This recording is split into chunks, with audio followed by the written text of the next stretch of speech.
Hello. Hi. Hello. Hi. Hello. Hola. Hola. Hi. Bienvenidos. I still have to do Zubachi. I've been playing so much of Assassin's Creed 2 lately. Oh boy.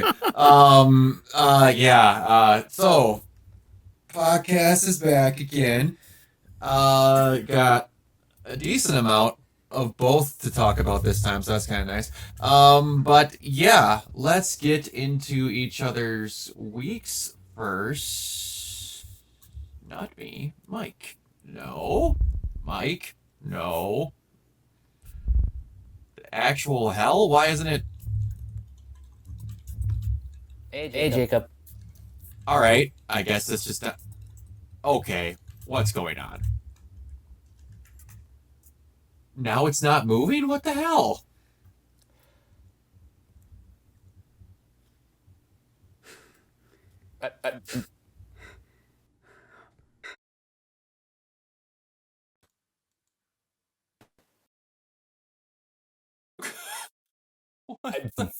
What is happening? What is going on? What I is do it. I think StreamYard hates us. What is going on?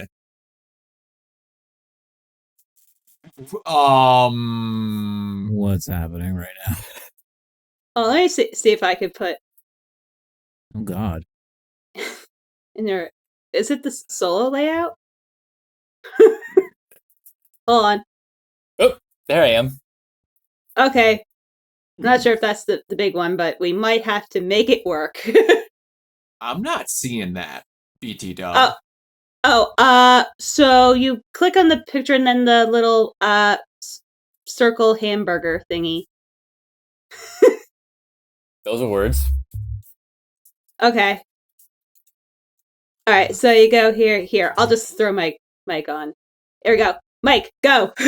Okay, so the reason I was out last week was because we had the spring 2025 anime podcast, and I'll be honest, and Cameron can attest to this, that the spring 2025 wiped us both out.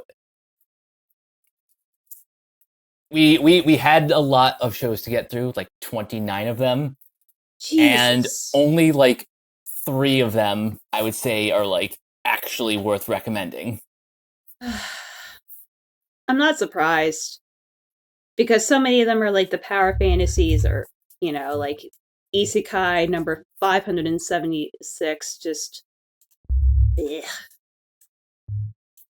Luckily there weren't as many isekai this season, but the one that I absolutely have to recommend is a show called Roxa Lady's Modesty, which is like a coming of age sort of show, but it features the band Bandmaid, who do Oh the yes, music. oh yeah, they're amazing. Yeah, they do the music and the motion capture for the characters playing in the band, and it's awesome. Oh, cool. Free, I guess. Go ahead. All right. Do you want me to solo this, or do you just want to imagine my picture's bigger? Just do it as it is, because I'm still seeing me in the big and you in the 3 small on mine. Really? I'm still seeing the 4. That's weird. Anyway, Yep. my week included recording a 3-hour podcast about the Flintstones in Viva Rock Vegas. It might be our masterclass. I'm legit making an edit to have Helen Cumming the Great Kazoo as my avatar. I have the new mic, so if I sound a little bit crispier, I'm slowly figuring out how to make it work. And Brock, you just went into the void, and why are there 2 of you? Because I'm attempting to fix something. Attempts are being made, and yes. it's Pride, and Holy yay! crap, it's We actually fixed working it. now, maybe. We're Maybe? currently experiencing issues with swapping of streams. I can't. The feature's been apologize for inconvenience. Oh wait, so it's an actual issue? It's an actual issue. Wow, what are the odds? An actual error message on the screen. Nice. So, yeah, got the new mic all set up. Just have it pretty good for now. Might do a little bit more tinkering around, and it's Pride, and I almost forgot. Yes, I also wrote a fucking screenplay this week. Like, I've been just on goblin mode the entire week. Hell yeah, good job. Nice. Kiona. StreamYard, have a Snickers, just like I'm going to in a second. Yes, happy Pride to everybody. By the way, it's nice to have that month. Right now, especially. So, it's been an interesting week for me. I'm finally getting over that cold. Yes, Jacob, stay to play tomorrow. And trying to work on my leg finally. Trying to redo it again. So this is my 4th day doing exercises and stuff and getting up off my ass, which is nice. Because sometimes I gotta give my ass a rest. Sometimes the ass needs a little bit of a break. Just break my ass. Anyway, saw a couple of neat video game trailers today. I rewatched the Ninja Gaiden Ragebound trailer, which looks fucking amazing. I also was looking at that Shinobi game, Brock. Yeah, that looks sick. That thing looks sick. Yes, so I'm very excited to play that. There's a little FPS, like a retro FPS, that looks like it's kind of a combination of almost like old school Doom and like Vampire Survivors, that kind of gameplay, where you're just surviving waves and waves of enemies and stuff, and it's called Bloodshed. That looked cool. Also, there was a game called Disco is Dead, and it's a rhythm brawler. So it's just got like a bunch of music, and your character just attacks enemies on the beat. So it's pretty awesome. That looked cool. Variety of music too. Interesting. Doom the Dark Ages, still kind of playing through it. Kind of lost my will to keep going, but I will keep going. And maybe stream it eventually, but I like to play through my games first, just so that I don't have moments on stream where I'm like, oh shit. But yeah, other than that, it's like it's been a decent week. So far. How many tabletop role playing games am I now playing? I think I am in now. Let me see. 1, 2, 3, 4, 5. We have 6. Dang. Wow. I am part of 6. And they're all online, and they're all with the same group of people. It's a good time. It's a good time. Creating a lot of characters, most of them female, incidentally. I don't like playing as guys. But, that's interesting, isn't it? Case study. But yeah, so, good times. I'm gonna have my Snickers now. Yay. Better than last week. Last week was just a big bleh. So. Me, I have been working a lot. I've been playing an assload of Assassin's Creed 2, getting close to that. I'm probably going to finish that this weekend and then move on to Revelations. When I tell you, I understand that game was made in the PS3, Xbox 360 era. Even putting that time frame in mind, there is a string of missions right before the end of the game that they give you is some of the most not well planned out missions I've played in a video game in the existence of my life.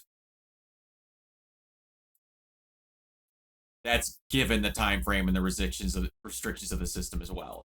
That game starts out slow, goes on a fucking banger after banger after banger for 20 hours straight, and then I hit the most ass on toast mission set of 9 straight in a row that you need to finish before the end of the game that I've experienced in my history of playing video games. the guard AI for some of those guards can be described as Pauly Shore in levels of competency in certain Oh, missions. God. In those last 9 missions, they turn into fucking Daredevil. Jesus. And you're expected to traipse across rooftops for like a mile at certain points, not getting caught, to take out a target that is in between 16 guards and not be seen until you kill the person. And if you kill a single guard, it'll say you got seen. When there's no one else in the room, my blade is in the back of the guy's neck and their face is in the floor. So no. No, I didn't. Sorry, that's not how reality works. And then there was another one where you had to get onto a ship where, like, it was a deck here, a set of steps that go up, and then it goes on to like a layback on the back here, and there was a step in the middle where it would go down to like the lower part, the captain's quarters, and the guy you needed to kill was in that lower step. There was 4 guards on top, 2 on the steps, 5 on the main galleyway, and then 7 on the way to the ship. Wow. You needed to kill the guy in the middle without killing any other guards and not being seen. When I tell you the Looney Tunes Three Stooges horseshit that I had to do to pull that off, they're very lucky I still have functioning DualSense controllers in my household. Oh, jeez. And then I messaged my buddy, who was a giant Assassin's Creed fan and will admit that those games were a bit of their time at the time. And I told him that those were the 9 missions I was doing, and all I saw was him was sending me prayer emojis. Oh, no. Because it's not good. It's, like, bad. They give you the coolest mission setup that this guy has gotten this Apple of Eden and is mind-controlling these people into turning against you and all the rest of Florence and all this stuff. And then, no, it just turns into, don't get seen from 5 miles away or you failed the mission. And by the way, this is at the 99% marker before you finish the game. Sorry, your stealth was bad in the beginning. And how do I know it's bad in the beginning and why they don't think it's good? Because these 9 missions involve you traipsing across rooftops to get at people without being seen, and they only have you do it 2 other times in main missions before that. If it was so good and so great, they would have had you do it more times. That's how common sense and gameplay works, because the rest of the missions are go to blank place, kill guy. That is 98% of the other missions. Mm-hmm. And then it's don't get seen by anything, including a fly. Fuck you, no! But anyway, so I mentioned that I'm going to get on a streak of getting a bunch of anime laid in front of me, and then one of them is Full Metal Alchemist. So once I finished Assassin's Creed this week or this weekend, I'm going to start on that and then binge through that. And then the next one that I wanted to do really badly, because I saw the first episode when my roommate and another friend of mine were out there that used to watch all the anime when it came up in a big ringer and was like, Mob Psycho, a bunch of things. And then another one that I saw that is borderline also impossible to find on streaming services in a not-ass way to have to watch it that I had to find myself. Ooh. Yeah. Ooh. Happy I own a copy of this now. Amazon's really good for finds like this, but that will be after Full Metal. But, yeah, so that's been my week. Looking really forward to what I hear is a great improvement in gameplay mechanics when Revelations comes up. But, yeah, anyway, so, on to the actual gameplay topic. Topics for the podcast. So, Mike, buy or sell Guillermo del Toro's Frankenstein trailer? Absolute buy. Like, Hello, Prinkle.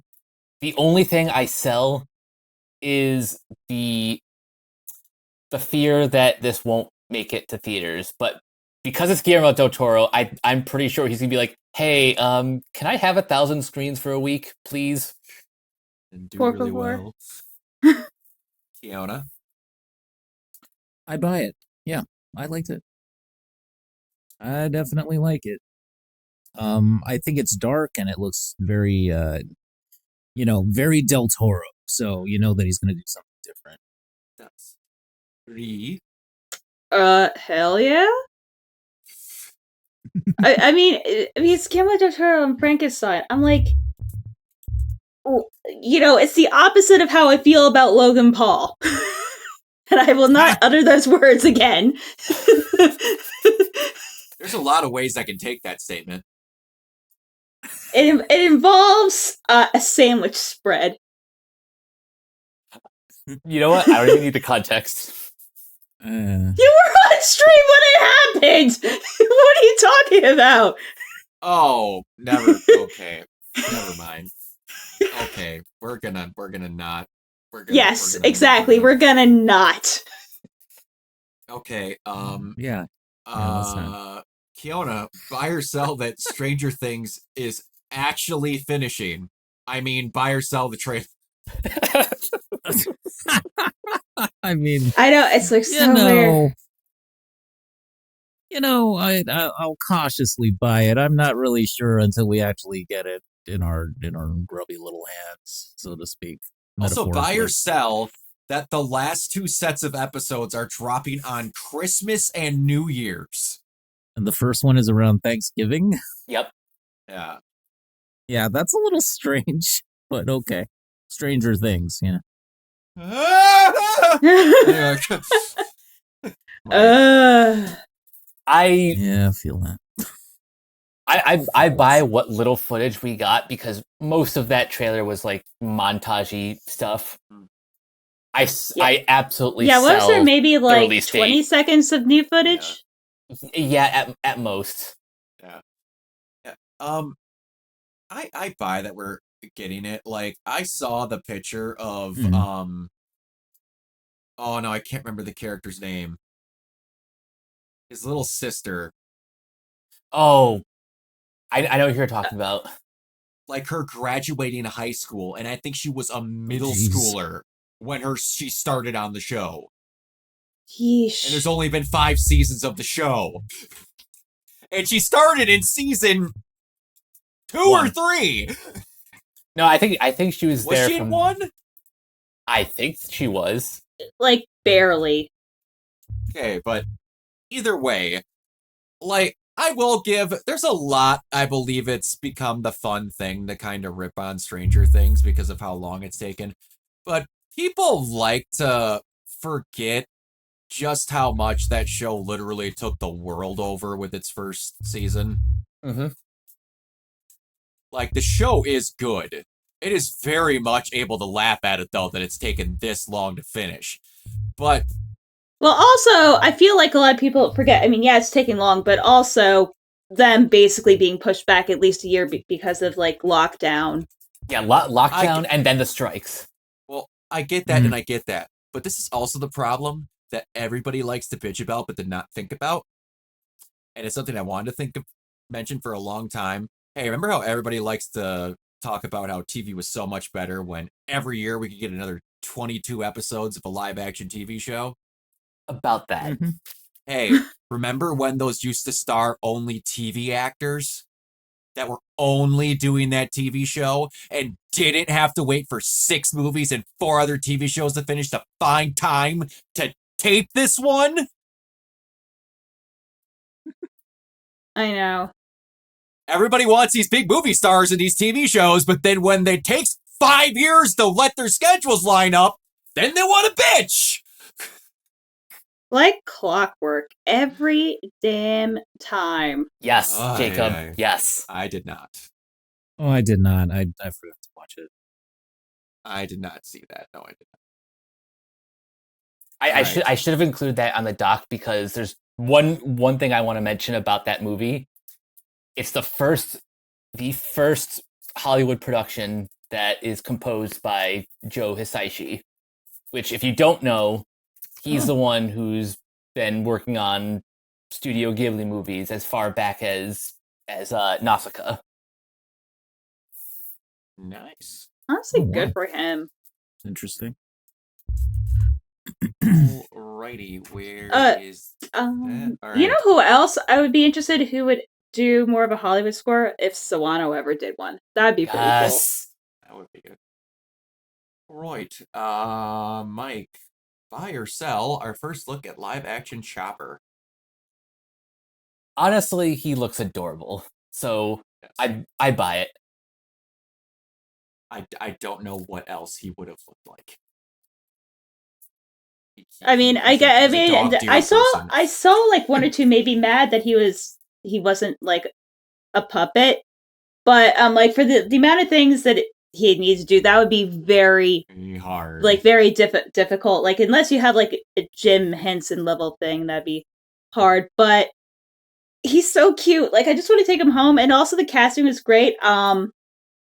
And I'm glad they did stay with a female voice actress because Chopper in a deep voice would just be like, oh God, no. You're trying to tell me you wouldn't want to hear Ron Perlman voice Chopper? No. But I kind of do now. I kind of do now, yeah. But, okay. Chopper would be pretty great. Family. You know, Nakama or whatever. I got straw hats. But the actress who voices him is the same one who voiced Floor in Guardians of the Galaxy, and she's also going to be in Superman this summer. Yep, she's Cat Grant. Oh yeah. Nice. Awesome. Alrighty. So then for those that saw it, I'm gonna guess Mike, Wednesday season 2 first 6 minutes. I did not watch that. I actually haven't watched it because I haven't seen the first season. I just want to. You haven't watched the first season? Yeah, I know. It's. I mean, I watched it because. I liked it well enough. I mean, when I watched it, I was like really sick and dying. I was like, okay, I guess I'm just gonna watch this, you know. So at least I'm not thinking about dying for 5 minutes. It looks all right. All right, now we're all gonna say this in unison when I count 3. Buy or sell the Warner Brothers Discovery shareholders vote against CEO David Zaslav's $52 million package in symbolic rebuke. 1, 2, 3. Buy! Bye! You know, do you have, first of all, let's just backtrack a sec. Do you have any idea, like, how much of a fucking tool you have to be that I am rooting with the shareholders? Seriously. Also, 52 million a year. That's 1 million a week, and nobody should be making that much. No. Especially someone who's like bad at his job. Like literally, I could do David Zaslav's job better asleep, you know, drunk and doing blow. 52 million a year. 52? You know what that means? Grant Morrison's right. That number is alive.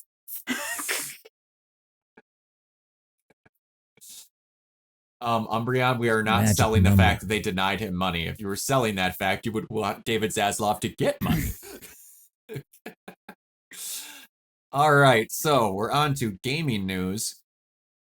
So they had an Unreal presentation with The Witcher 4 tech demo footage. Yep, they did. Running on a standard PS5 at 60 frames per second ray tracing. Now, I couldn't believe that. I know, but we're gonna I get into couldn't believe that, but okay.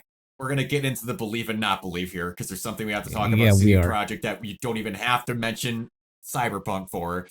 New Unreal Engine 5 features are Nanite and more. New horse named Kelpie, which is the best looking horse ever to be in a video game. That thing looked more real than horses I've seen in my life. All right, and so here were some other things. They were saying that Ciri looks different. Now, no. I'm not going to say that she doesn't look manageably different. But Not entirely different, though. no, not entirely different. Yeah. But I'm going to say that because no one bitched when this happened. When you had Geralt, who looked like hold on here. Yeah, yeah, Geralt looks a little different. This is not going the way I wanted to. I wish this would Oh, work it was just once in beautiful. my entire That was life. great. I Just loved once it. in my entire life. Yeah, well, I mean, it's certainly okay. a It's design. okay. It was actually Seriously, really good. is this not going to work? I'm You sorry, fucking Brock. serious? Here, There there we you go. There you go. go. There you go. That's what he looked like in the CGI overview. God damn it, Umbreon. Jesus. Oh, That's what jeez. Geralt looked like in the CGI reveal for 3, and that's what he looks like in the game. Yeah. Yeah. So yeah, they do Nobody look complained when that happened. different, but Ciri Yeah. has boobs, so he can't be happy. No. Do we have to must tap the be- sign? Say the line, Brock. Don't deserve women. Yay! One day when I'm better at editing, I'm going to finally sit down and do something. But the other thing is that if we're gonna talk about just stuff looking really that's for the social media was a mistake later. I can't be bringing that up yet. But so here's the thing. Yeah. That tech demo was running at 60 FPS and it was ray traced. Now, keep in mind for a couple of reasons, because I'm going to do a good and then I'm going to do a bad. Yeah. CD Projekt Red is not fighting with its own engine to try and make the thing not die every 5 seconds while creating this game. Correct. They openly said and openly admitted that they are giving up on making their own engine because for their life of them, they could not make the fucking thing work. That's why Cyberpunk is the last one ever to use it. Now, everyone's going to say, but Brock, Cyberpunk didn't turn out how it turned out, and that was a broken, buggy mess when it started. Yes, I will agree. But when we showed the pictures of Geralt earlier, and we talked about how he didn't look like how he did earlier, do you know what also was a buggy fucking mess when it came out at first? And didn't look like its preview footage? The Witcher 3, but that fucker's considered the best RPG to ever be made! And you know what else came out like a buggy mess? The Witcher 1. You know what also came out like a buggy mess? The Witcher 2. It's almost like CDPR has a fucking track record of making really good games that come out not looking great right at first. Yep. Yeah, it's almost like that. So Now, weird, right? None were as bad as Cyberpunk was. None were. But I tell you now, if that game released how it did now, that fucker would have won Game of the Year. This game, starting out looking as good as it does, says a lot better about that because they weren't trying to show that much when they showed up Cyberpunk at first. They were showing you cinematic trailers out your asshole to start with. Yeah, they were.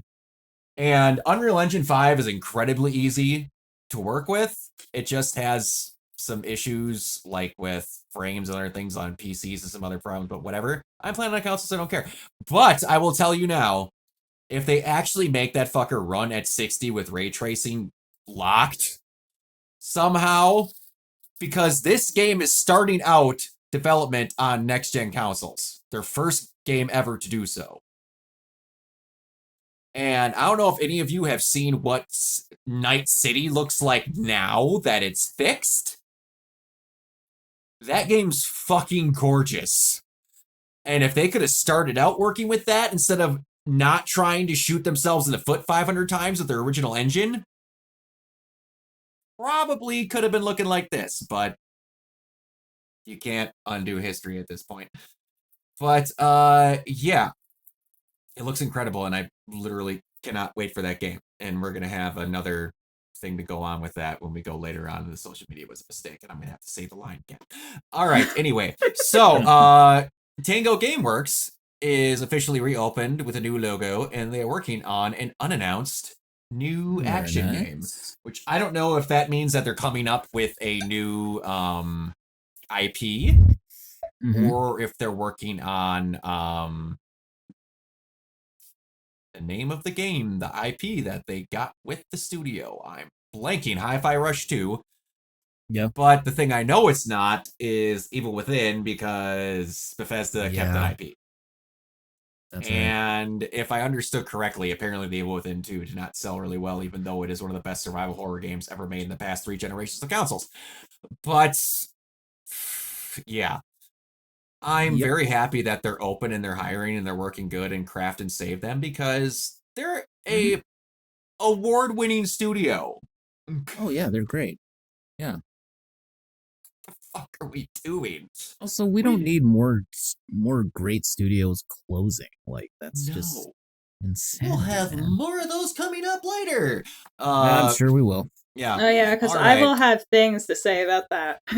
All right, but anyway, so now we have Shift Up Studio is working on we're going to get back to it, is working on a new flagship IP, top class, high quality production, Eastern fantasy theme, formerly known as Project Witches, now known as Project Spirits, and it's coming out after the collaboration between Goddess Nike and Stellar Blade. And you know how good the scanned-in model of Eve looked like from that Korean actress that they based her off of? Like, really good. Yeah. They upgraded their scan-in tech, and this is what the new one looks like. Wow. Shit. You're gonna see the cells on the inside of their body with that thing. Yeah, for real. Like, holy fuck. This looks like the kind of tech that you would use to like invent RoboCop or something. This like, looks like the model. Right, this looks like the Model 1 version of what they traveled back in time with in Endgame. Yeah, or fucking Terminator. Like, holy fuck. I'm just, in my brain, I'm like, that costs more than 10 of my house. Like, what are we fucking... Yes! What the fuck are we doing here? Good lord, but... Yeah, I'm really happy for them. Stellar Blade was fantastic. I haven't played the new boss fight that you get with Man that will come out with the PC coincide release thing, or the Nike boss fight, but both of them look really cool. So I am looking forward to that. Okay, so we have some news. There is how do I want to say this? There was a I need to have the title to show how stupid this was, and the fact that I was right makes me want to just like run through a wall. Resident Evil Village. So there is, where is this? I just need the title. And I need you, and I need you. Okay, so there was a thing going around that for a while when Resident Evil Village was coming out, that they were telling people this is not called Resident Evil 8. It's Resident Evil Village. Right. And then they made the Roman numerals for 8. Yes. But so what people were thinking, and I made a stupid joke, that okay, it's not Resident Evil Village, it's REV3, Resident Evil Revelations 3, because they've made Revelations 1 and 2. And now reports come out that apparently Village came off of a project that was originally Revelations 3. Oh shit. Interesting. So I was kinda right. Yeah. Kinda. Yeah. Which, for how batshit bonkers this game is from a regular Resident Evil game, that makes a lot more sense. It does. Because Resident Evil games are normally we have crazy villagers, we have blah, blah. We don't have vampires, fish creatures, crazy out of control puppets, and like like they don't have 19 creatures come out of one plagueis virus. Yeah. So this was a little bit more weird of a gobbledygook of stuff. So that was something. All right. It didn't have a lot going on. So, yeah. All right. And now the reveal is 95% chance of happening at Summer Game Fest. And Okay. I don't think it's happening there when we get to our Okay. predictions that I have set for about another thing, because Resident Evil reveals seem to happen at a certain event by a certain company that's happening the day before Summer Games Fest. You are correct. Yes. But yes. this report was reveal is 95% chance happening at Summer Games Fest. I'm going with the 5% on that one. Will star Leon as the main protagonist, views as a conclusion to his trilogy, RE2 and 4. Third person considered reinvention of the series, will not play like any other RE, which then they say will lean more towards horror over action, but action is still present. And then I go, hey, Capcom, that's what RE2 and 3 remake were. Yeah, that's exactly what they were.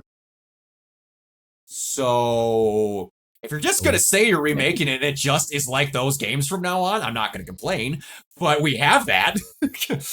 Yeah, I mean, that's not necessarily a reinvention. No. Well, setting really strong gothic, very witchy, whatever that means. RE9 is a conclusion game and also a new beginnings game. Capcom wants to drop the numbers altogether to tell unique stories in the RE universe rather than needing to everything tied together or the legacy titles. Where is Jill?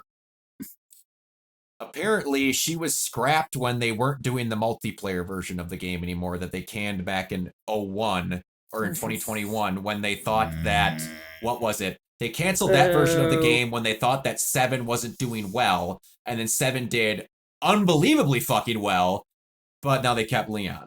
So now my hopes is, okay, we don't need to do numbered titles, fucking give Jill a game again then. Yeah, Give Jesus Jill a Christ. game. Give Yeah, Claire I another mean, game. that's ridiculous. Like, that Jill hasn't had, like, a standalone game in God knows Since how long. Revelations 1 that came out on the PSP or DS. It was one of the two. Oh, jeez. That is way too Are they long. skittish? Are they skittish about having a Jill game, a Jill fronted game because of RE3 remake not doing like I some don't people know, having complaints but if about it? because they made, here's the thing: Resident Evil 3 was a short game. In the beginning, all the complaints they had about RE3 now is the same complaints they had about RE3 in the past. It's almost like maybe that was not the best title to do a remake of. Well, if you're doing two, I then really 4, enjoyed you're the doing remake. 3. 3 is good. 3 is a fantastic game. It is just short. RE3 is a short fucking game. And if you're going to try and make your way towards 4, you have to do 3. Yeah. But we have this stupid theme in Resident Evil of where who other than Kiona knows the whole thing with Resident Evil 6? Was it 6 like the soft reboot? No, they did a soft reboot with 7 because 6 didn't do what they wanted. They quote-unquote said we wanted Call of Duty numbers. That's an actual thing from the CEO at the time. Wanted For Call Resident of Duty numbers. Evil? For Resident Evil. That's why they made it super actiony. And it's supposed to be the big Resident Evil where all of the main characters are in there. And we got them. We got Leon. We got Chris. Ada. Oh, wait, there wasn't. Jill, Claire, Barry, Rebecca. And, like, I'm not going to bore you too much in the details of the campaigns. Ada, you unlock as a secret 4th campaign in that game after you beat the other 3. Leon's, which I didn't really mind what you had with Leon's, with Helena, with her whole thing. That one, perfectly fine. Keep it where it is. Stuff with the president, perfectly fine. But you have Chris, who has turned into an amnesiac and can't remember who he was and needs to be brought out of his stupor to remember the Chris Redfield that he is. And then they give you Flynn, Random guy. Can't. I'm pretty sure I actually said his name wrong. His name's not Flynn. What the fuck is it? Anyway, but hey, Kiona. So in Yeah. Resident Evil 5, what happens to Jill Valentine in that game? Oh, she gets the I haven't really played 5 in a hot minute, but she gets the jewel thing, right? The She gets the control thing that turns her into a mindless zombie and makes her not herself, right? Yes. And then throughout the course of that game, Chris and Sheva have to find her, who they think is dead, and then rip this thing off of her and remind her who she is. Yes. Now, when you do Resident Evil 6 and it's Chris Redfield, not knowing who he is having trouble thinking positively about his life and needs to be brought back to his old self. Who do you think that previously Chris had to do that for, that is a Resident Evil main character, should have been the fucking person to do that? Definitely No, I'm not sorry. Jill. Main character Piers Nivens, that's who. Who they turn into a giant lightning squid at the end of that game.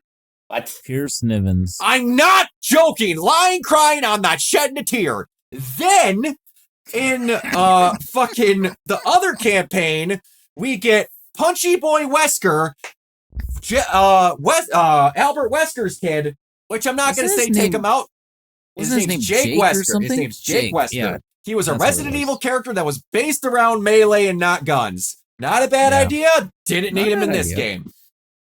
No. He is supposed to be the big thing where you have to run into Chris at some point and he has to be okay with saving Wesker's son.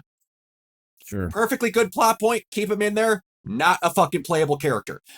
The person that accompanies Jake is Sherry Birkin.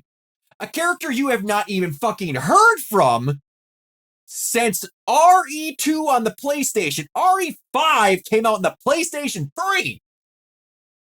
Sherry, who is fucked up from the experimentations of the T-virus, is a full-grown, regenerating adult that has fucked up virus powers that makes her a secret agent. So, we then have Sherry Birkin in a campaign, and who was that character that was stuck with Sherry Birkin for the entirety of a game, having to watch over her, look after her, and then be a close personal confidant that Sherry would grow to know in his family?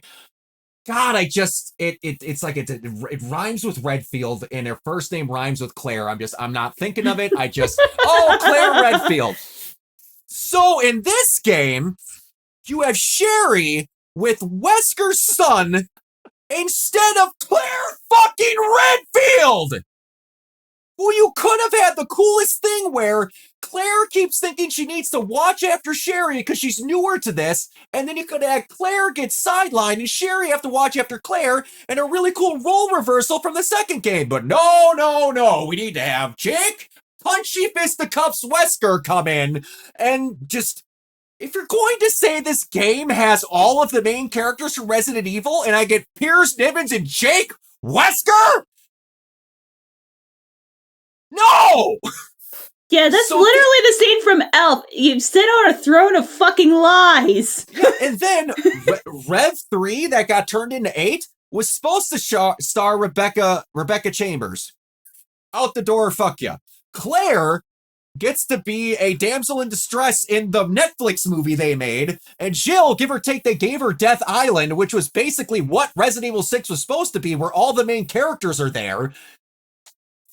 Jill is literally nicknamed Super Cop, and now she has virus powers because of the fucking T-virus that was in her. Give her a fucking game, Capcom! The fans love her, non-fans love her, man. The Rule 34 fans love her. They certainly do. Just give her something here. Stop acting like those characters don't exist. How did Ethan Winters, which I like those games, How did he get a full story with himself and his daughter before Jill Valentine got a new game? That's straight up Yeah. bullshit, especially since, like, Ethan is, let's just be honest, not the most exciting of characters. He's not, and they made that a part of his character, which was really fucking funny in Resident Evil Village.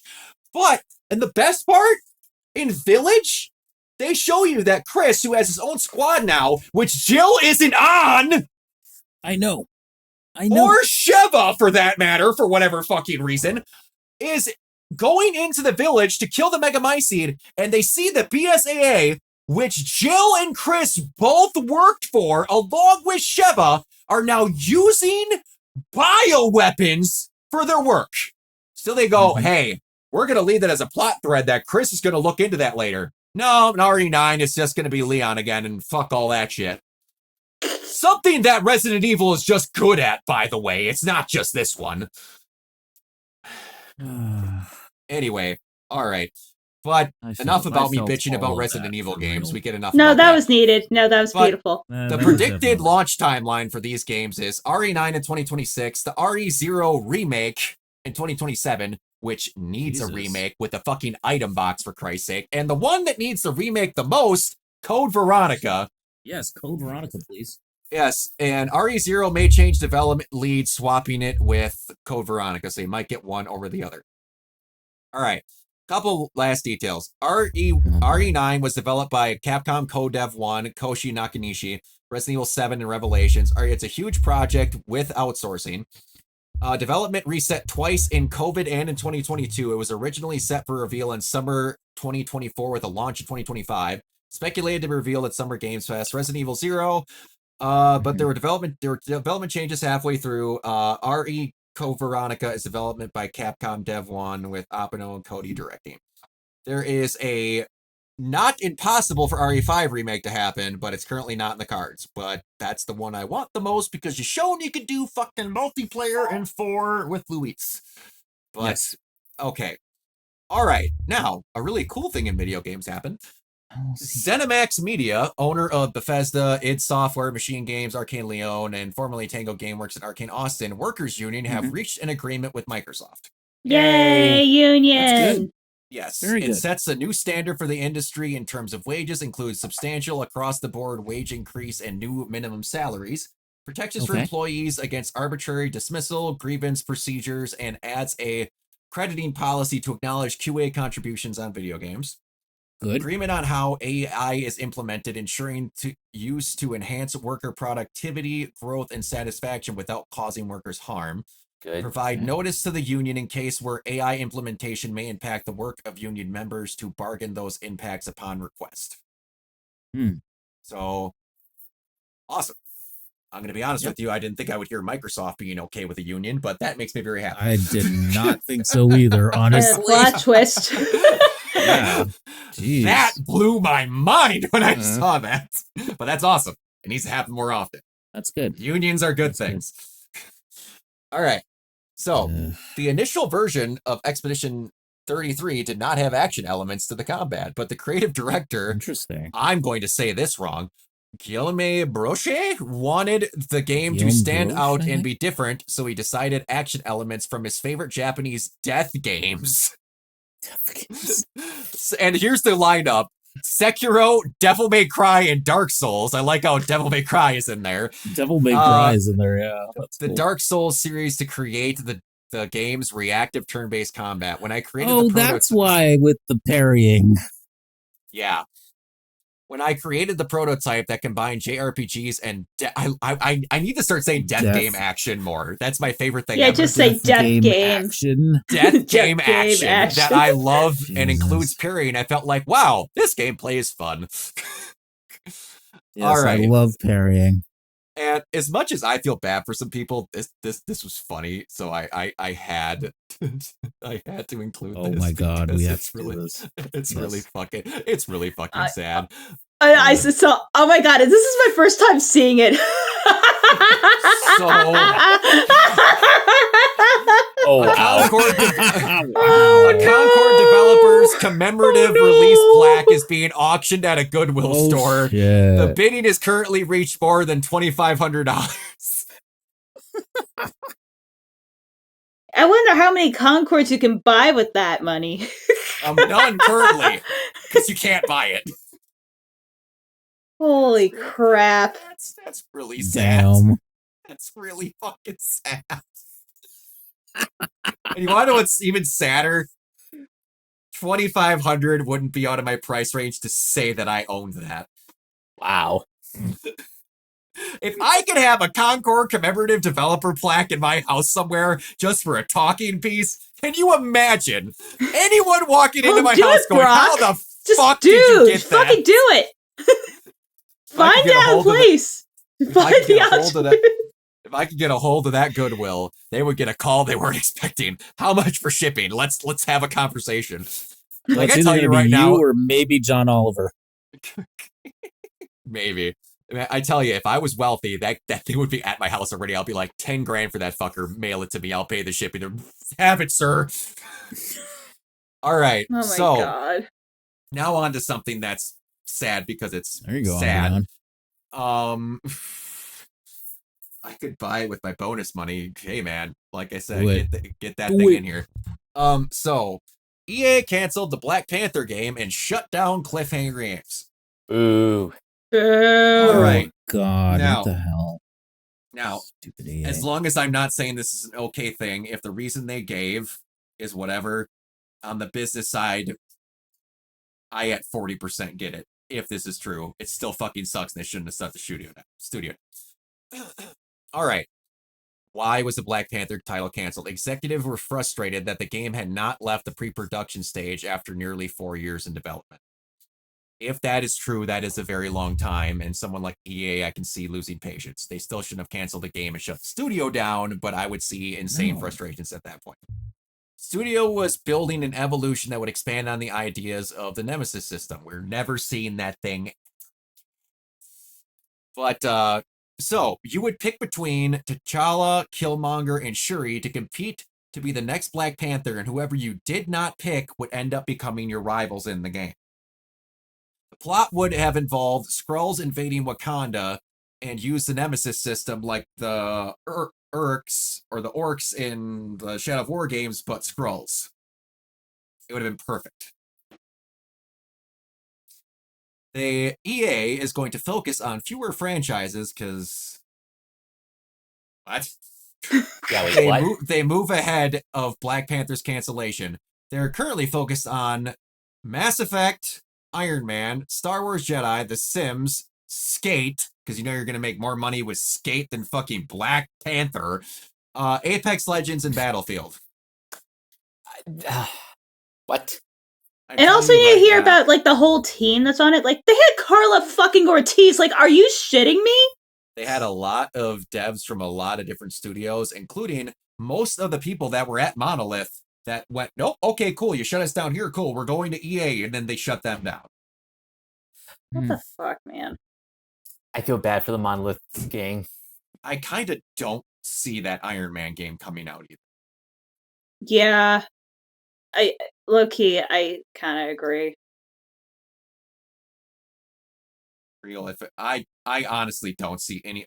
Umbreon, if what you're talking about is what I think it is, there was about 9 billion websites sending out gameplay footage of that Black Panther game, and it was Black Panther from fucking Marvel's Avengers. They did the same thing for the Black Panther Captain America game coming out, and they said, this is Biba Chibache, and then they just showed gameplay for Marvel's Avengers. And then people believed it for a hot second. I'm like, y'all are saying that gameplay looks sick, but then you said Marvel's Avengers sucked. So if it had a different title, you thought it was cool? Yeah, the math isn't mathing there. The math ain't mathing. It's not Alright. mathical. So, apparently cross-media advertisement does work. The Last of Us Part 2 game sold apparently 2 million copies during the HBO second season. Damn. yeah, if that's true, holy fuck. Yeah, You know what's seriously. crazy is that, and like such a beautiful irony, like the season 2 of The Last of Us is just as decisive as the game is based on. Well, here's the thing. It's decisive for stupider reasons. I know. Agreed. Which is like honestly kind of incredible. If it wasn't so fucking stupid, I would be impressed. So would I, but because you don't want to fuck the main character, it's all the character you're supposed to look at as your daughter figure. Right. Ugh. And I wouldn't like everyone's like, you've never heard anyone say that. And then I was like, you know what? I haven't seen it in person, but I know that's how it is. Until a literal good friend of mine said that Bella was too ugly to play Ellie. And didn't realize that I watched the show, and then didn't continue the conversation after I said I watched the show. Hey, Kiona, and this is nothing against the design of Ellie, who in their right mind was ever putting Ellie as the most attractive character in gaming? Hopefully not a whole lot of people, but I would imagine No one was, because it's almost like they made the character with not the intention of them being a fucking supermodel. Yes. No, I get you. I'm just saying that there's probably some sicko out there. I don't like. I can't with these fucking people. But no, yeah, I get you though. It's like, yeah, no, Ellie was not ever designed to be that. She's designed to be someone that you care about. For fuck's sake. Yeah, especially since we made her as a kid. So. Yeah. Dun, dun, dun, dun. Chris Hansen would like a word. Oh Jesus. That reminded me of one of my favorite memes. So I was when I tell you that the Neon Genesis Evangelion meme subreddit are the most heartless fuckers on the planet. They go for the throat, and it's hilarious. If you want a good time, go to that subreddit for 5 minutes. You will piss yourself laughing. Oh, there was this one where it showed Misato in the house, and then Chris Hansen walks in and then puts the thing down and goes, so we were told you said to Shinji this was an adult kiss. You'll do the rest when you get back. Do you care to explain, Miss Misato, why you said this to this 14-year-old boy?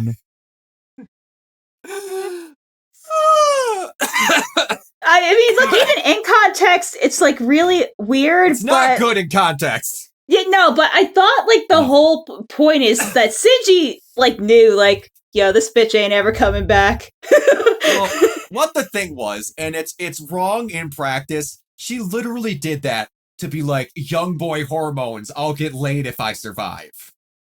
That's literally what it is. Yeah, no, that's all it is, but it's still bad, but like... And it's like, the weird part about that movie is they never made, other than, hey, I saw a guy's dick once, that guy's friendly, like, they never made Shinji needing to get laid be a part of his character until that movie. Because they had that and the, spoiler alert for people who haven't seen End of Evangelion, him masturbating over, like, fucking... yeah, like Asuka's comatose body, Asuka's like, what the fuck? Like, when I saw that all those times before I finally watched the movie myself, I'm like, that is Photoshop. There is no actual fucking way that scene is real. Oh, I know what's on one. Getting a fucking robot. Guess I'll try anything. Anyway, as we get away from the Dateline talk, Cyberpunk 2 has officially entered pre-production. AAA pre-production could take multiple years. Its initial space development, blah, blah, blah. Concept stage, content pipelining, blah, blah, blah, prototyping, and that. And also, one last thing about CD Projekt Red. I didn't realize this, but holy shit, Witcher 3 has reached 60 million copies sold. Holy crap. That is but what's crazy is, like, for comparators for how certain games have hype going on, Red Dead 2, I believe, has sold like 75 million, and it came out a console generation later. No, same console generation. 3 came out on the PS4, right? Or did that come out in the 3? Give me a minute. And then did they do a special edition for the 4? Am I wrong? What did the Witcher... Witcher 3 was PS4. PS4, it was PS4. Either way, it's crazy how like that came out on the ass end of the generation versus the other one, and it had to like still play catch up and leapfrogged over it. That's freaking nuts. But why would we do DLC for Red Dead? Okay. So, Kiona, I got mildly erect when I saw this. It's never gonna happen. But the fact that he even mentioned it, Hideo Kojima would love to make a new Dino Crisis. Please let him cook. Let him cook. For those that don't know, it is a years-long ongoing joke that every time we watch a games presentation, I scream at the top of my lungs Dino Crisis at least 7 times a video, and it never happens. It needs to happen. I want them to go with what we said last week and just make an entirely new game. And you think it's Dino Crisis? You think it's a Dino Crisis remake or a new game in the series? And then it just turns out to be the girl from Exoprimal that looks just like Regina. I want it to just be a game, but the subtitle is Dino Crisis. Yes. Like Jurassic Park Dino Crisis. I want them to make that a game. Yes. For real, though. He said he wouldn't return to Resident Evil, currently working on Okami. Like, man. Yeah. Capcom will remake or make a sequel to any game except for Dino Crisis. They have some raging hot hate boner against that game series for some reason. I don't know. All right. They do indeed. So, this made me realize that just how much I love the way Kojima is not even trying to fake the fact that he just wants to make movies, but happens to have to do it with video games right now. Oh, totally. Hideo Kojima says Death Stranding 2, they scanned in so many people that they actually ran out of space and had to turn down half the people that wanted to be in it. They said they scanned so many people to appear as preppers, including quite powerful characters. Many recorded their voices too. He says it takes about 15 minutes to scan one person to be a prepper. All right. Then there's the phases of Kojima production that he wants to do. This is the point where I realize that Kojima just does what he wants to do, and I love this guy to death. His games I can't get into, but him as a person I love. Hideo Kojima revealed his four-phase plan for Kojima Productions. Phase 1, creation and expansion of the Death Stranding IP, sequel, film, etc. Phase 2, create a work that completely blurs the line between games and movies. For example, a game where someone is watching from behind would mistake it for a movie. We plan to create such work by using the same assets and creators as movie.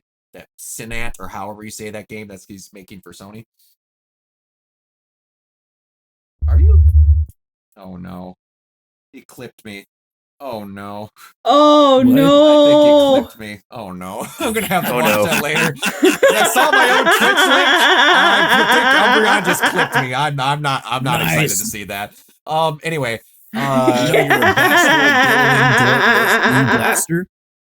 I don't know what that's supposed to be, but all right. Phase 3. Create new form that is both game and film. That was phase 3. Phase 4, create an IP as a film and then turning it into a video game. He literally wants to do the opposite. Zach, hello. What's up, Isers? I love that Kojima's just come out with it and going, yes, I would like to make movies. Can we just, bring back Snatcher, please? That'll never happen. Yeah, no, it won't. But here's my question is, could the world actually handle a Kojima Dino Crisis? Or would the Earth's core just implode it onto itself? He wouldn't be making Dino Crisis. He would be making something else. That was Kamiya. But Kojima is going to make something that I tell you right now is going to be what David Cage thinks he makes. True. I believe that. David Cage. Yes, it would create a crisis. A Dino Crisis. Shit, I don't have my sunglasses with me. I can't do the CSI in Miami thing. But, here were some details for that scanning thing for Shift Up that I forgot to put. It was out of order. They said it took them 2 months to sort out all the wires for that fucking thing. Of course it did. Oh, gee, good lord. All right. So, Kiona. Yes, Anyone sir. else that thinks that they might have an accurate thing here, sound off in the comments. This also kind of sounds like the same practice Disney did with turning their movies into games. Yeah. All right. Yep. Predictions for the Sure state does. of play and Summer Games Fest. Ooh. All right. So I have some predictions for both. And sound off in the comments if Go you for got any. But all right. So there's a rumor going around that this new God of War game, the Greek Saga one that they've been going on and on and on and on and on about, is apparently a 2D Castlevania style game or Metroidvania. And it's not being made by Studio Santa Monica. Supposedly that's being introduced. Interesting change of Well, direction. that would be. It would be different. That'd be something. The New Horizon project, that multiplayer game that guy's been working on, has been in development for 7.5 years. So it is either canceled or they turned it into Horizon 3, which either I'd be fine with because Horizon is coming. The third one would be coming around in production cycle at this point in time with how long it's been. Cory Barlog sci-fi game, that Venom standalone game, something from Wolverine, Something. RE9, the Silent Hill DLC for 2 that would match up with the anniversary of the game plus it's the same title as the DLC that came out for the original. Something from Death Stranding, but they've also said that they're going to have like a Death Stranding thing for Summer Games Fest. Gears gameplay on a pro footage of it would be really funny. Starfield for PS5 announcement because God no, you know that game just died on arrival and it's the funniest fucking thing ever. I know. That was supposed to be Space Skyrim and it just. But teaser for FF I Part forgot 3. it existed, honestly. So did I. Yeah, I literally forgot until you just mentioned it right now. Yep. Hey, at some point, Umbreon, a bunch of different Kratoses were supposed to become the 3 wise men. That's not a fucking joke. Go look it up. Love it. That was an original plot ending for one of the God of Wars. Was the Egyptian God of War, Kratos, and something else were all supposed to end up being the 3 wise men. I'm not joking. That was batshit insane. Go look it up. It's not a lie. But and then Ghost of Yote gameplay. Yes. Seems kind of obvious. Yep. Seems kind of obvious. Like for Summer Games Fest, Judas trailer release date, Lies of P DLC release date. Jeff and Kojima finally have sex on stage. Yes. Let's do it. It's about time they consummate. Something from Kingdom Hearts 4. I hope they have lots of gamer subs when they're doing it. Oh, don't worry. There'll be plenty of Doritos in that mix. Oh, yeah. Doritos and Monster. 007 First Light. Something from that. Apparently they're making a brand new Bond for that. That's just to that Eidos James Bond game, and they want to make a trilogy if the first one does good enough. And I highly doubt it, but Pragmata. Yeah, Pragmata. Yeah. I can see them doing something with that. Anything that I didn't mention. I also thought that possibly Phantom Blade Zero gameplay and an announcement for yeah, maybe some Phantom Blade. Outer Worlds 2. Oh, that's right. I would that's say, probably going to be. Don't they have Wolverine. An Xbox game show coming though? They do have an Xbox show, so yeah, it might be on that. Let me see if I can think of anything else off the top of my head. Maybe something for that other. What was the name of that game that was like Returnal 2? I'm blanking on the name right now, but yeah, maybe something on that. Maybe Everall could be like an actual. I don't know. It might have been. It might be too close to when they announced it though. I mean, I know this is not going to happen, but this would be amazing just to fuck with everyone. If they just out of the blue they announced Kingdom Hearts 4, a release date. I don't see a release date, but I can see a Kingdom something. How long ago was that fucking reveal trailer for Kingdom Hearts 4 that looked like he was fighting kaiju in Japan? That's what I'm saying. It wasn't that long after 3, and 3 came out during the pandemic, so I'm like, it's at least been 4 years, I think. At least been, yeah. Yeah, because there's got to be something from Square Enix. Well, do you think they would do a teaser for Kingdom Hearts 4 reveal trailer was April 10th, 2022. Ooh. Do you think they would do a teaser for part 3 of 7? Yeah. I think they could do a teaser, or they could do a teaser for maybe the next, maybe Final Fantasy 17 if they're going to go that direction. They did release 16 in between the two, in between Right. remake and rebirth. So Do you Right. think instead But is it they really, will like, announce a too- remake of something maybe like Yeah. 9? they could, like 9. Yeah, like 9 as a remake would make more sense because I still think it's too early in this cycle for a new like main line. Yeah. I'm just thinking, going by the pattern that they've established. I get what you're saying. I mentioned Kingdom Wolverine Hearts already. stand. Maybe that Marvel 1943 game. Maybe that one just did get delayed, so they might show something to be like, Oh, hey, they it's might, still yeah. Are they going to show Literally wearing a Kingdom anything Hearts shirt right now. regarding Marathon? Or is that too hot right now? I don't think they'd have enough of the assets scrubbed out to show that yet. Probably. Oh, what was the other one that we liked, Brock, you and I? Metal Eden or something? Yeah, Metal Eden. That could be they really could show cool. something about that. That Tides of something more- Annihilation game, too. Yeah, Tides of Annihilation, Mind's Eye. Oh, that's going to be at the Mind's IO Eye. game show, so that's for sure there. Yeah. The IO Interactive thing, so they're doing that there. Yeah, I'd really like to see something more from Tides of Annihilation. I cannot even tell you. We're having stand battles with the Knights of the Round Table. Yeah, that's pretty cool. Put that in my veins! Oh, I can't wait for that. More from Lost Soul Aside, maybe? I know they got Evo coming out pretty soon in August, but maybe something regarding Virtual Fighter? Yeah, they haven't shown anything from that in a while. Didn't Yeah, they they have just like showed they had an a actual wolf presentation character for trailer. it? Yeah. But that was So a they while had, ago, wasn't it? A couple weeks ago?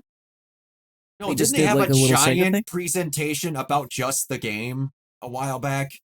Yeah. Like not long after that reveal? Yeah. Okay, I just like the big time they had like a big thing about the game at all. But But yeah, they had a little something definitely. fairly recently, but I could see them doing something with Virtual Fighter. Yeah. Maybe another one of the Sega titles, maybe something like Crazy Taxi, or maybe just like an overview of what they're doing with the classic franchises. Do you think this just came to me? Do you think we could see a Mortal Kombat 2 trailer, the movie, during Summer Games Fest? Ooh, yes. Yeah, the movie, yes. I could see them doing a teaser for the movie. I could see them doing like maybe if Ed Boon and his guys are working on anything, maybe they would show a teaser for like Injustice 3 or something. I think because it would make sense to give MK a break. People were not happy with 1.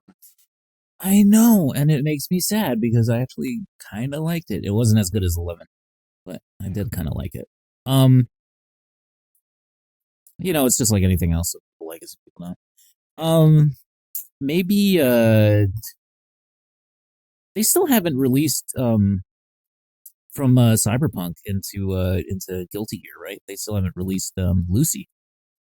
That's She's supposed to be right. in I that. forgot they were doing that. So they could do a little something with that. Yeah, for sure. I think it's about time for a new Ninja Gaiden Ragebound trailer. Do that.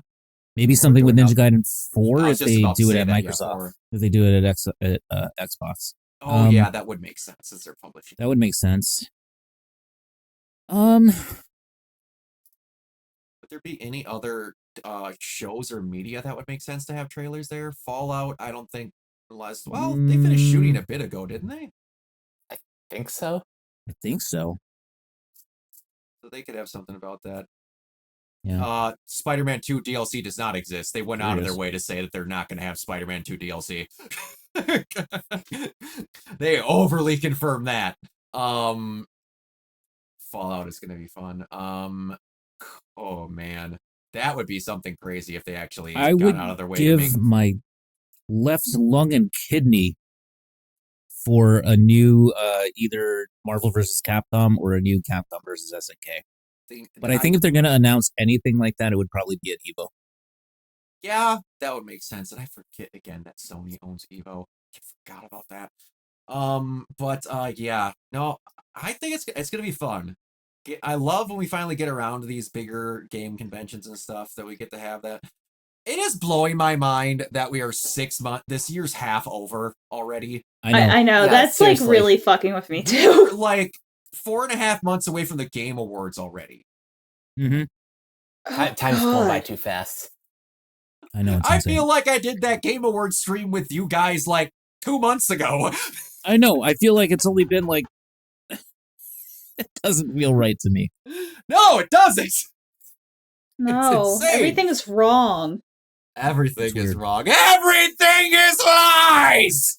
For anyone who's seen that Street Fighter cartoon. God damn it. I can't hear every time. Because the two best friends, they put that clip into one of their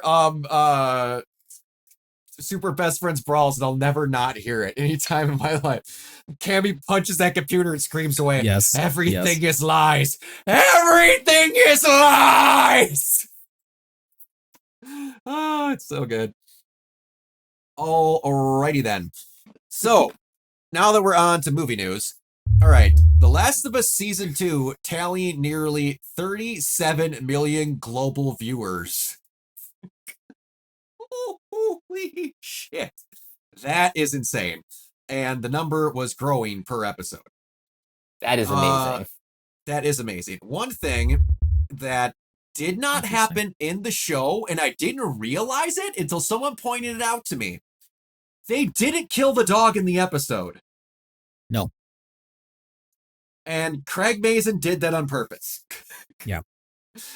And I'm glad they didn't. I'm glad they didn't. Craig Mazin on why they cut the death of Alice the dog. There are 2 cardinal rules in Hollywood. 1, don't spend your own money. 2, don't kill a dog. Don't kill the dog. Well, Yeah, the other thing too is it might have made Ellie like too like. Yeah. Well, Maybe, that's yeah. what people wanted, but plus it's because, and he says, plus because it's live action, the nature of the violence becomes a lot more graphic. It's more disturbing. Exactly. In our conversations, we're like, this is probably a bit too much. Yeah. It was enough No, in I the don't- video game.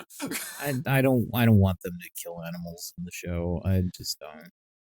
Like if it was a clicker dog or something like Yeah, that, that's different. that's different. That Yeah. thing doesn't have light in its eyes and it's putting it out of its misery. That's okay. Yeah. It really upset me even in like Walking Dead when like the zombies ate the tiger. Even though it's a CGI tiger, it didn't matter to me. I still was upset, and I was like, Yeah. you know what? I'm kind of They done keep with this Shimmer shit. alive too. You are correct, Pringle. Yeah. That made me very happy. All right, Shimmer Joe Locke doesn't has deserve to die. no that I thought was bit. There was also plans at one point in the original script of that Dina was gonna die. Oh, thank God she didn't. Oh my gosh! All right, Joe Locke has confirmed he has signed a multi-year contract with Marvel Studios to play Wiccan. When I signed my contract, Yep. I signed it for my whole life. He says. That's classic Marvel contract. That is Yep. fucking funny. Yep. Nice job. One of them just Nice coming job. out and saying it. I signed my life away. How old is he? Mid-20s? I want to say If he's that- like at least like 23. Yeah. Maybe older. Yeah, he can play Wiccan for a little bit. Oh, he's only 21. It's a young. He's only shadow- 21. Good lord. Young. Yeah, he's gonna be giant. okay. All right. Now, on to something we all love. Hit the buzzer. We're talking about AI. All right. Netflix is launching AI-generated ads by 2026. Designed to match the show or movie being watched, some will appear as a mid-roll ads during pause breaks, will roll out in all countries with ad-supported tiers. Which, Kiona, I have a question. Yes, sir. I play for Netflix with no ads, Yes. but I get ads during Raw. How are Yep. they going to delineate that? Am I going to all of a sudden get ads in my no ad tier because of AI? I hope not. I hope not. So I'd love to know how they're going to sparse this. If in the no ad tier, I still get fucking ads in my no ad tier when I watch Raw. So does Kiona. And I mean, our friend- everyone does. Because I'm pretty sure anyone. no. Our friend Paul didn't until recently. Mhm. For a long time, he did not get ads. And I have people that live in the southern part of the United States don't get ads on Netflix. Same plan as me. The hell? Weird. The math isn't mathing. I don't get it. I could VPN to Texas and I wouldn't get ads? Fuck. I have no idea. It's super I thought weird. Paul was on Pika for the longest. Well, they Are don't. you talking Yeah, about because the movie Paul? Or Paul was on Peak? Oh, I also. no, I think that Pringle thought that Paul was Oh, streaming it via Peacock or something, but it's not. oh. Netflix was doing good with the digital circus deal and saving Sesame Street. Now this happens.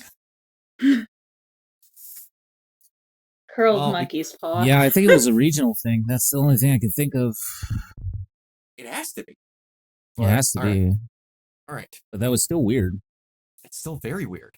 I shouldn't Yeah. need to watch ads. I have the name. Speaking of Snickers, they have it on the fucking ring mat. We don't need ads. I know. I love my riveting Battery Plus commercials every week, but I don't need this. That's also an ongoing joke with our streams. Me getting very excited to watch Battery Plus commercials that they got yeah. rid of now. Yeah, now there's no more Batteries Plus commercials. God damn it, WWE. Bullshit. Yeah. Anyway, all right. Return to Silent Hill Fucking movie hell. has finally finished production. Trailer is imminent. Adapts Silent Hill 2 story by Christopher Gans, who did Silent Hill 2006. He's a quote-unquote film buff and avid gamer.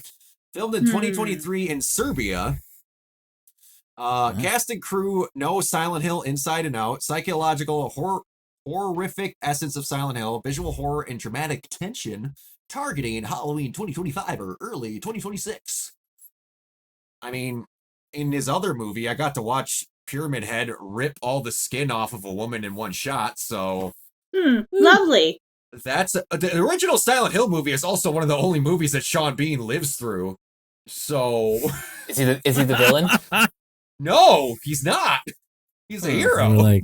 They were like, you know, you will do something different. One does not simply walk into Silent Hill.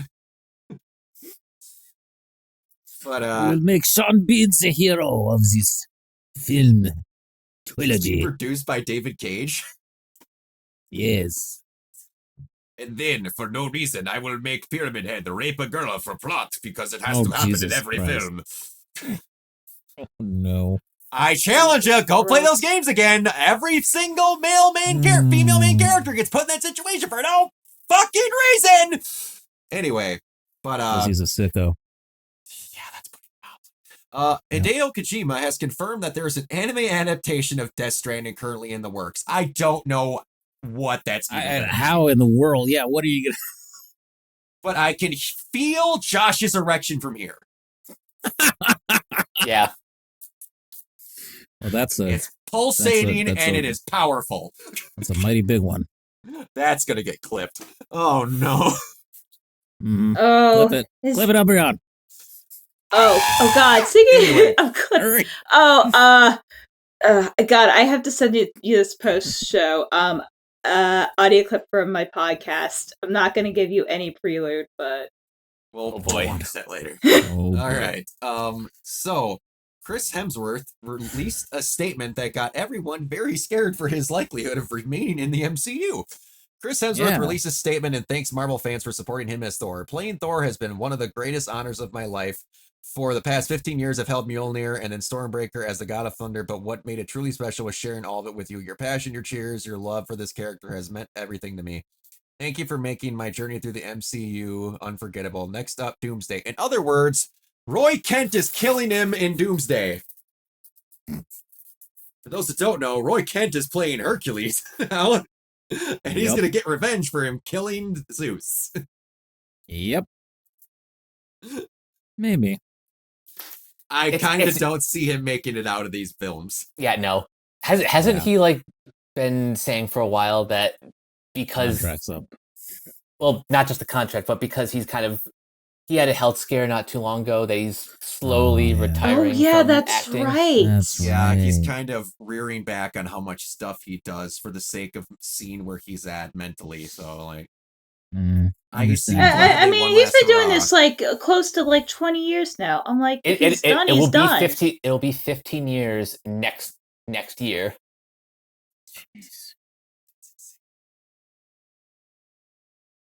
Which, hey, dude, go retire and have fun with your kids. Like, Yeah, you seriously. don't need anything else. You've had Marvel money for 15 years.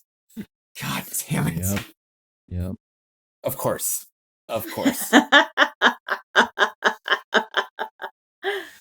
Ah! Josh is gonna find that somehow. So we want Doomsday to open up like Emerson's destruction scene from Transformers. That could be cool. All right. Okay. So a little bit more Marvel news. Fantastic Four first steps test screening reactions. Positives. Ralph Inesons? Einison. Anderson? Yeah. Galactus is described as terrifying, the best part of the movie. Galactus's design looks like Nice. it's ripped straight out of the comic books. The film's plot feels very Lovecraftian with a cosmic horror angle that gives it a lot of personality. Negatives. Viewers felt the characters lacked development. Reed Richards' powers were underwhelming, and the thing was barely used. Hey, Brock, wait. Hold on a second. I just saw this. I just noticed this. Do you notice the clip? The gibberish that Twitch puts in front of the clip there? Look at what it Attractive, says. Popular cucumber kapow. What the fuck? Those are words. It kind of fits. That fits in a scary manner. I'm kind of, what the fuck? For a clip about me probably talking about Josh's erection, that's a bit on point. Even Umbreon is confused. I'm so sorry. What? I just saw that. This is just evolving so much. I I love love it. Everything about the stream is falling apart. The scenes Oh, it's didn't work great. at first. Now we're Everything's getting erection buffering. jokes. Everything's going wrong. Yeah. All right. It's all gone Popular wrong. Cucumber kapow. That would be my It's gonna band be my name. next stream title right there. This is gonna be my band name. Attractive, popular cucumber. And then the album title will be Kapow. All right. So, I was watching Chris Van Vliet the other day, Oh, and one Swoggle really was not happy with Peter Dinklage's thoughts about God, he really the whole wasn't. Snow White situation. So we're going to talk about it because from a person who was in that situation and looking for work, I kind of leaned to side with him on this, if I'm going to be really honest.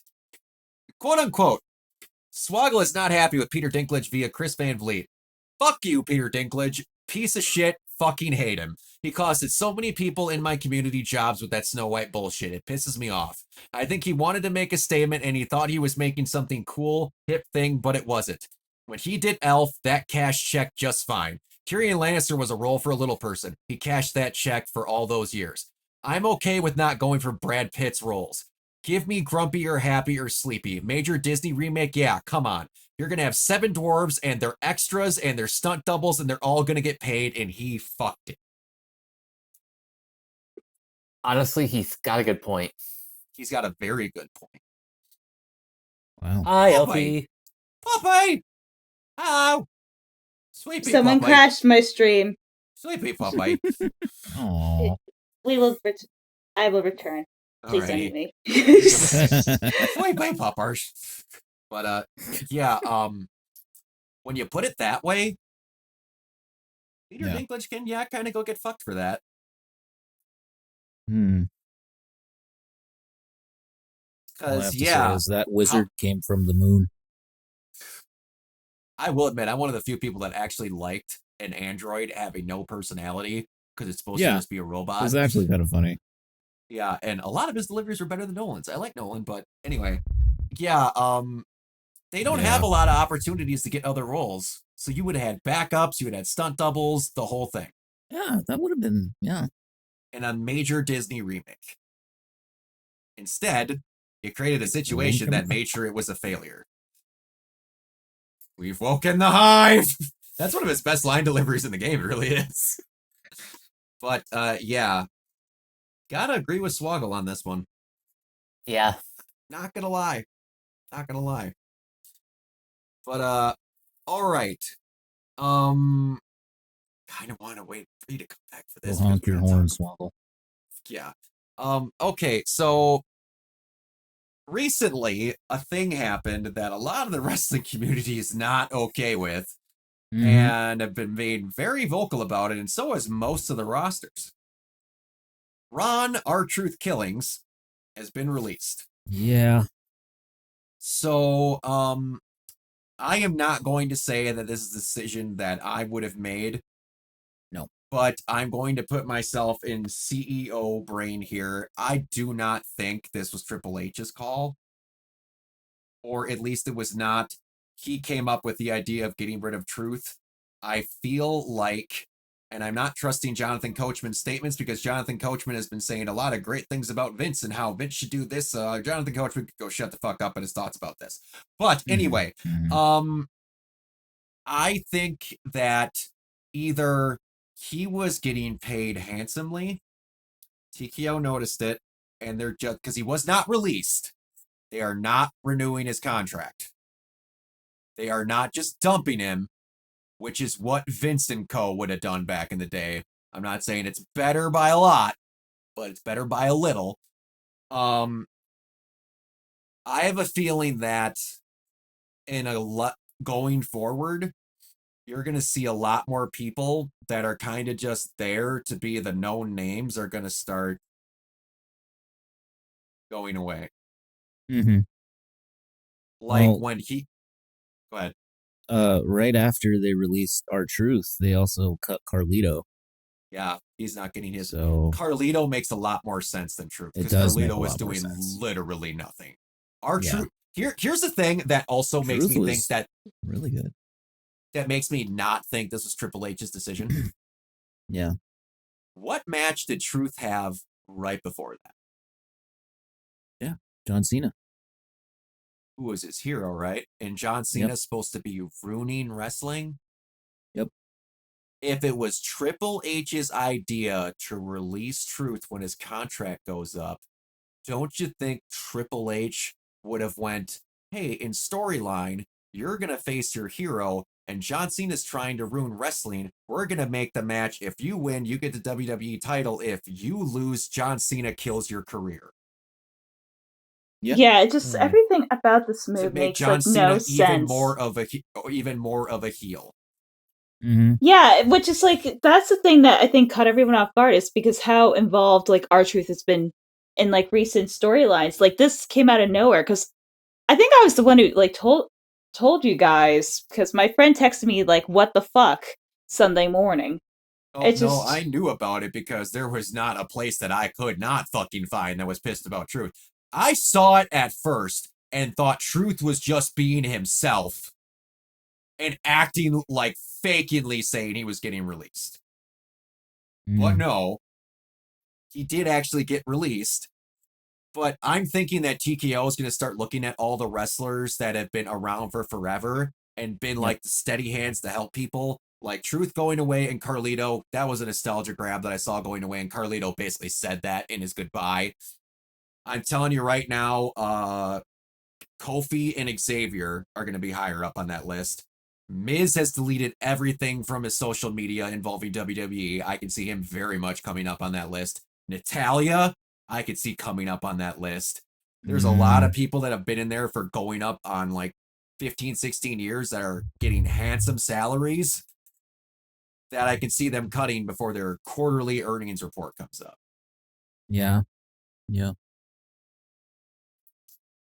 Now, I know that we're not trying to look for a positive in this, but what I want to happen so bad that I would give a limb for it, I want TNA to hire R-Truth and him to come backstage thinking that he still works for WWE.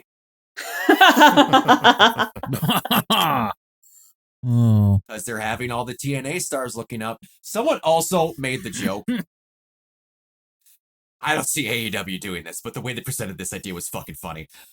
That they should hire R-Truth on a very, very, what I want to say, manageable pay wage, and just have scenes where everyone else is doing their backstage stuff and have Truth walking around like he's lost in the back. That would be amazing. But like everything he's done since then shows that Truth is just gonna continue to be himself. Like he he started an OnlyFans thinking it was a backup Twitter as a joke. Like you can't. This is just who he is. Like Truth is the best ever. And I'm waiting to see the trimming of the fat because they're going to start looking at their people that are going to be here for like 20 years going forward and not people that have been here for 20 years. So as much as it's not like Vince who would release 40 people at a crack, I think they're just going to do it to make their warnings reports look good. The only one I could see them reversing out of all of these that are probably going to come up is Truths. Because it's to a point of where I saw live footage recorded of how loud the "We Want Truth" chants were, and they were being muted on the live broadcast. Yep.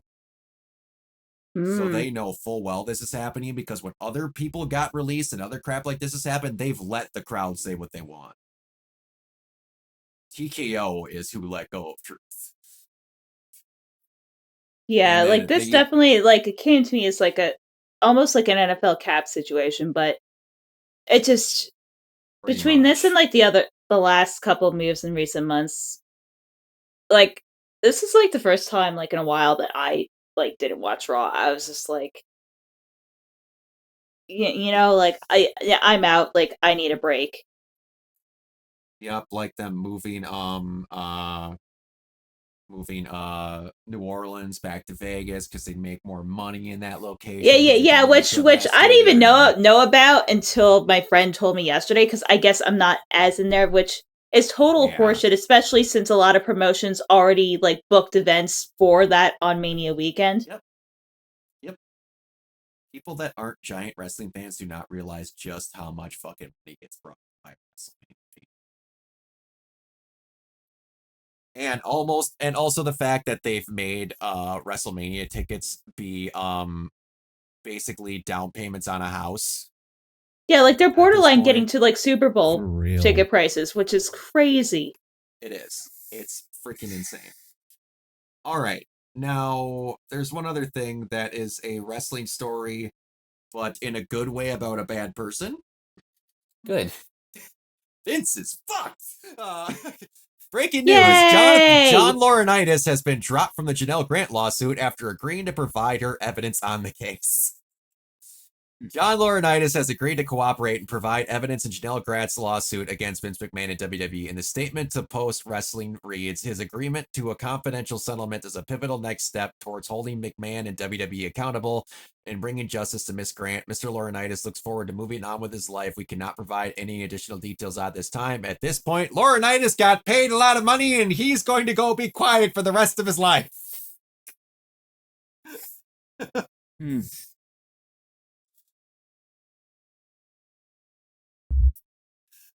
If this is what finally nails Vince to just be done and gone, and it got from the fact that one of his closest confidants over the years sold him out. I mean, you can't even write that storyline out. I mean, no, the thing that Vince did to others because he was so scared they were going to fuck him over, so he fucked them over first. The first time when he wasn't scared and someone did it was when they were both in a lawsuit and went, no, Vince, you're in more trouble than I am, clearly. We're gone. Former head of talent relations, Johnny Ace. Okay. So we have a social media was a mistake. Lovely. You know, remember when we were showing the pictures of Siri earlier? Well, I'm going to quote the person who sent this and said, we now are not media illiterate. We are site illiterate. And age illiterate. This might be blurry because of how I had to screenshot it, but instead they make her look old. They can't bring themselves to make a young, attractive female character, and this proves it. Well, she is supposed to look older, affected by mutations. This is still in line with her The Witcher 3 model. She looks 65, according to this person. What? Yeah, first of all, if she was 65, I'd be like, Mommy. I hope I look an ain't that good at 65. Yeah, Like, seriously. realistically, like, what does she look at most, like, 35? Like, get the fuck out of here. She looks 29 at the Have max. they never seen Platinum Blonde before? No. Well, yeah, I wonder what they feel like about all the silvered-haired anime waifus. No, but they're an anime, so that's different. Is it? This is Apparently. ridiculous. I don't know. Dumb. I just God. I see these and I'm just like the freaking web address death note that I said I've wanted for so long. I just write your name and your ability to post on social media just goes away in all form of matter. You can make 9,000 accounts, you're just done. You don't die, but your ability to communicate with the world is gone. It's just gone. Someone's been watching too much time to that. Yeah, listen, Zach, look. Grandma can get it, okay? I'm not Yeah, saying she can. can't. Yeah, She doesn't look like she's how old she is either. Nope. No, that's what I'm saying. I'm like, if you say that you don't want to bang the grandma from like the Dan to Den, I don't believe you. Either that or there's something wrong with you. And Well, she's awesome. I don't know if we should start getting shovels and start digging up shit in your backyard. No, what's wrong with them is they're like, no, I'd much rather have Momo. And then I'd be like, Mr. Hanson, we've got another one. They're like, what do you mean? I'm like, did you forget the fact that those kids are in high school? Clearly they have. All of them except for her? I mean, it's fine that they're into each other. That's appropriate. That's fine. That's called mutual age relationships. We're lucky that they aren't freaking siblings with how Japan is. About that. There's a show that we watched this season where in the first episode the father of this like wealthy family says, "Oh, by the way, you guys are all adopted." God. Or if you ever want to just see a real train wreck that you can't look away from, fucking Citrus. It's like, this show is garbage, but I can't look away. Like, this is like the purest of like otaku trash. But I can't look away. It's like carnage. For different reasons, that's what the latter half of Elfen Lied was for. Oh god, I forgot about that. Holy shit. Everyone likes to brag about Elfen Lied's so great and blah blah blah, but I only show the first 5 minutes the first episode where the entire fucking budget went. And just, oh my god. Then the main character turns into a cat and pisses herself when she loses her consciousness. Ah! The idea for that anime is so good. And then it just... Wait, was Elfen Lied again? Elfen Lied is, so... I can't remember how the virus started in the show, or I don't even remember if they tell you how the virus started in the show. But there's these things called Diclonius that have these, invisible ethereal arms that they can basically use as like weapons and cut people with. And like Lucy is being held in this bunker where they were experimenting on her and other Diclonius that can like that are these aliens that they're meant to use them as weapons. And then she escapes out of this bunker, but she gets a second personality that turns her into like a 5-year-old that thinks like she's a cat girl because she gets shot in the head as she's escaping and falls in the water. And this other character who has a telepathic link to her can't link to her when the other personality is in there because it somehow changes the whole entire brain physiology of the character that you can only mentally link and find where she is when she's not the cat girl. Yeah, anime in the mid 2000s was weird.